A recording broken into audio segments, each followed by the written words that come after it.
The fall of the house of Usher. ये एक short horror story है और ये एक बहुत ही फेमस हॉरर स्टोरी है। तो चलिए स्टोरी शुरू करते हैं। वो एक शांत रात थी। साल ख़त्म होने वाला था। आसमान में बादल छाए हुए थे। सारा दिन मैं अपने घोड़े की पीठ पर सवारी करके एक गांव के खूबसूरत से इलाके में पहुंचा। शाम के वक्त हाउस ऑफ अशर के पास पहुंचा। मैं नहीं जानता वो कैसी फीलिंग थी, लेकिन पहली बार जब मैंने उस बिल्डिंग को देखा तो एक अजीब सा दुख महसूस हुआ। उस घर के आसपास का ग्राउंड, उस घर की ठंडी दीवारें, उस घर की खुली खिड़कियां जैसे उस घर की आंखें हों।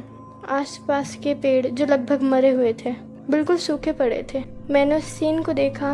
मुझे एक अजीब तरीके का दुख महसूस हो रहा था। क्या है ये? मैंने खुद से पूछा, और इस सवाल का जवाब मुझे आज तक नहीं मिला। मैंने उस बिल्डिंग के पास जाके अपने घोड़े को पार्क किया। पास में एक तालाब था। उस तालाब के पानी में मैं सूखे पेड़ों का रिफ्लेक्शन साफ साफ दिख सकता था। उस घर का रिफ्लेक्शन, उस घर की खिड़कियों का रिफ्लेक्शन। अब मैं इस घर में कुछ हफ्ते गुजारने वाला था। इस घर के मालिक का नाम था रॉड्रिक अशर। हम जब बच्चे थे तो दोस्त थे, लेकिन सालों से हमारी मुलाकात नहीं हुई थी। उसकी तरफ से मुझे एक लेटर मिला था कुछ दिनों पहले। उस लेटर में उसने मुझे बुलाया था कि मुझसे मिलने आओ, मैं बीमार हूँ, मेरे शरीर से भी और मेरे दिमाग से भी। तुम ही मेरे अकेले दोस्त हो, मेरे बेस्ट फ्रेंड जिसे मैं मिलना चाहता हूँ। उसने इस लेटर में अपने पूरे इमोशंस डाले थे, जैसे वो नहीं उसका दिल बोल रहा हो। मैं उसे मना नहीं कर सका। हालांकि हम बचपन के दोस्त थे, लेकिन मैं उसकी फैमिली के बारे में ज़्यादा नहीं जानता था। उसकी फैमिली इस जगह की सबसे ओल्ड फैमिली है, बहुत फेमस, गरीबों की हेल्प करने वाली फैमिली। और ये भी जानता हूँ कि ये इतनी बड़ी नहीं है। इस घर के आसपास की हवा कुछ अलग ही सी थी। मैंने अपने आप से पूछा, कहीं मैं सपना तो नहीं देख रहा हूँ। मैंने उस बिल्डिंग को एक बार फिर से देखा। सबसे ज़्यादा नोटिस करने वाली बात ये थी कि इतने टाइम से बिल्डिंग खड़ी है।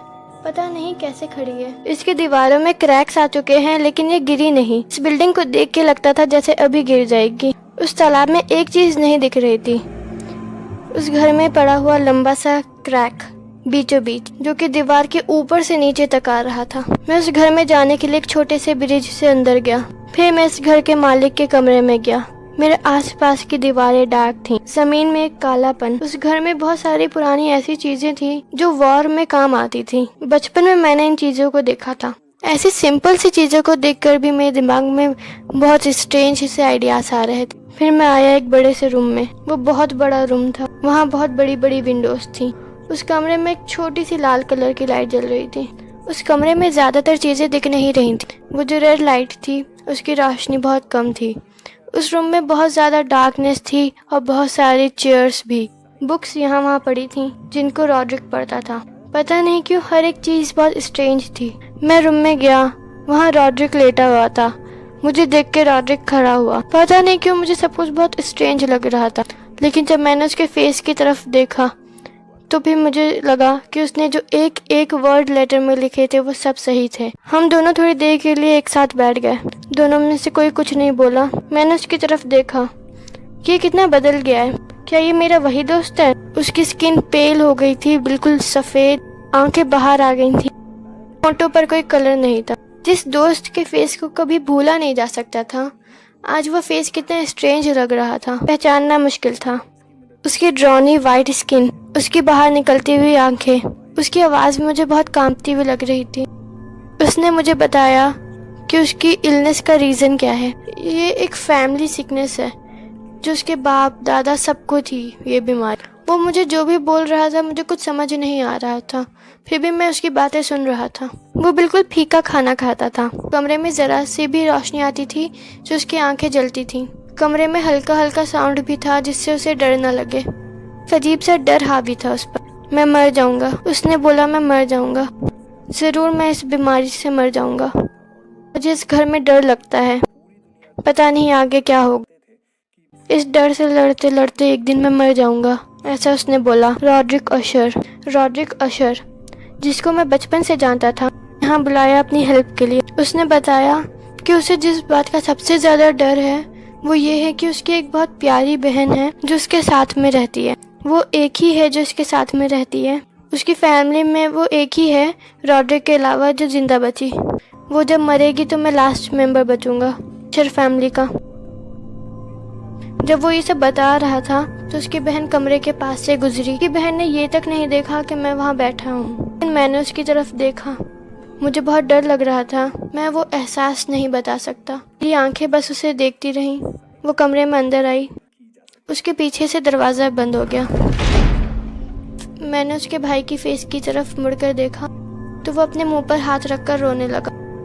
कुछ दिनों तक मैं उसी घर में रहा। उसकी बहन का नाम नहीं लिया हम दोनों ने। दोनों साथ में रॉड्रिक की सैडनेस को दूर करने की कोशिश कर रहे थे। हम साथ में पेंटिंग बनाते थे, बुक रीडिंग करते थे, म्यूजिक बजाते थे। एक स्ट्रेंजनेस अभी भी थी। जो पेंटिंग उसने बनाई, उस पेंटिंग ने मुझे डरा दिया। पता नहीं क्यों, पता नहीं उस पेंटिंग में ऐसा क्या था। वो जो भी पिक्चर्स बनाता था उसमें एक पिक्चर थी जिसमें एक रूम था। रूम का व्यू, दीवारें वाइट, अंडरग्राउंड का सीन लग रहा था। वो उसका कोई दरवाज़ा नहीं था, कोई विंडो नहीं थी, कोई लाइट नहीं थी, सिर्फ एक रिवर की ब्राइटनेस। बहुत हॉरिबल सी पेंटिंग थी। वो जो गाने गाता था वो कुछ इस तरह के होते थे जैसे कि हॉन्टेड पैलेस। उसके गाने में एक बहुत बड़ा सा घर होता था जहाँ बहुत राजा रहते थे। मुझे याद है वो जो गाने गाता था वो एक बहुत ग्रैंड पैलेस के बारे में गाने गाता था जहाँ राजा रहते थे।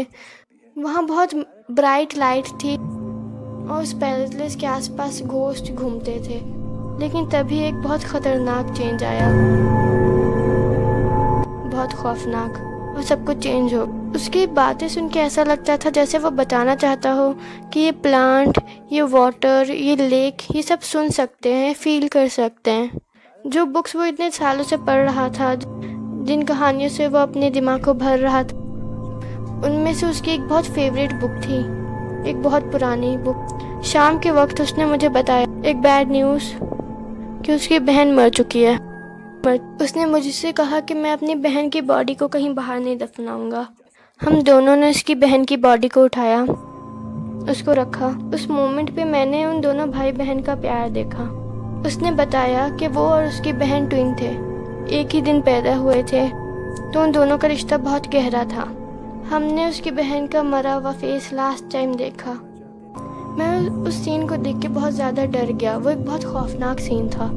वो मरी हुई नहीं लग रही थी, ऐसा लग रहा था जैसे कि वो सो रही है और अभी जाग जाएगी। बॉडी रखने के बाद हमने उस हैवी आयरन के गेट को बंद कर हम दोनों ऊपर की तरफ रूम में आ गए। ऊपर आके मैंने अपने दोस्त की फेस पर एक अलग सी सिकनेस देखी। उसकी आवाज़ कांप रही थी, उसे कुछ आवाज़ें सुनाई दे रही थीं। उसकी कंडीशन मुझ पर भी हावी हो रही थी। अब उसकी बहन की डेड बॉडी को वहाँ रखने के 7-8 दिन बाद मैं जब सोने गया अपने कमरे में, मुझे अजीब सा लग रहा था, नींद नहीं आ रही। घंटों तक एक अजीब सी परेशानी सी थी, एक अंदर से अजीब सा डर छा गया था। कमरे में एक साउंड आने लगा, मुझे डर लगने लगा। मैं कमरे में यहाँ वहाँ चलने लगा। थोड़ा टाइम चलता रहा, फिर मुझे किसी के ऊपर आने की आवाज़ सुनाई दी, पैरों की। मैं जानता था ये अशर था। वो गेट के पास आकर खड़ा हो गया। मुझे अच्छा लगा कि वो यहाँ आ गया था। मैं उसे बैठाकर स्टोरी सुनाने लगा उस ओल्ड बुक में से। जैसे जैसे मैं स्टोरी पढ़ रहा था, मुझे कानों में कुछ अजीब सी आवाज़ सुनाई दे रही। जो कुछ उस स्टोरी में हो रहा था मुझे सब सुनाई दे रहा था, जैसे दरवाज़ा खुलने की। मैं बीच बीच में सुनाते सुनाते रुक जाता, फिर मैं दोबारा पढ़ता और फिर से वही आवाज़ें। मैं बहुत ज़्यादा डर गया। मैं अचानक से खड़ा हुआ और मैंने अशर को देखा। वो वहीं बैठा था और ज़मीन की तरफ देख रहा था। मैं अशर के पास गया, उसके कंधे पे हाथ रखा। उसकी पूरी बॉडी कांप रही थी। वो मेरे फेस की तरफ देखकर बोला, हाँ मैंने भी वो आवाज़ सुनी। बहुत दिनों से मैं ये आवाज़ सुन रहा हूँ। हमने उस हैवी आयरन के गेट को बंद कर दिया था, लेकिन मैं अभी भी सुन सकता हूँ। वो जिंदा है, वो ऊपर आ रही है। वो खड़ा हो गया और वो बोलने लगा कि मैं बोल रहा हूँ ना, वो दरवाजे पर ही है। उसने दरवाजे की तरफ इशारा किया। दरवाज़ा खुला तो खून से लथपथ वाइट ड्रेस में उसकी बहन खड़ी थी सामने। वो सच में खड़ी थी। थोड़ी देर बाद वो अपने भाई के पास आई और अपने भाई पे गिर गई और मर गई, और डर के मारे वो भी मर गया। मौका मिलते ही मैं वहाँ से भागा, उस रूम से, उस घर से। तूफान बरसने लगा था। मैंने वो ब्रिज क्रॉस किया, तभी एक लाइट आई। मैंने पलट कर देखा, ये किसकी लाइट थी? ये लाइट थी चांद की। वो घर बीचों बीच जहाँ पे क्रैक पड़ा था वहाँ से टूट गया। मैंने If you fall like of the the video, house of then अशर को please अपनी do आंखों से like, देखा। share, comment and don't forget to subscribe.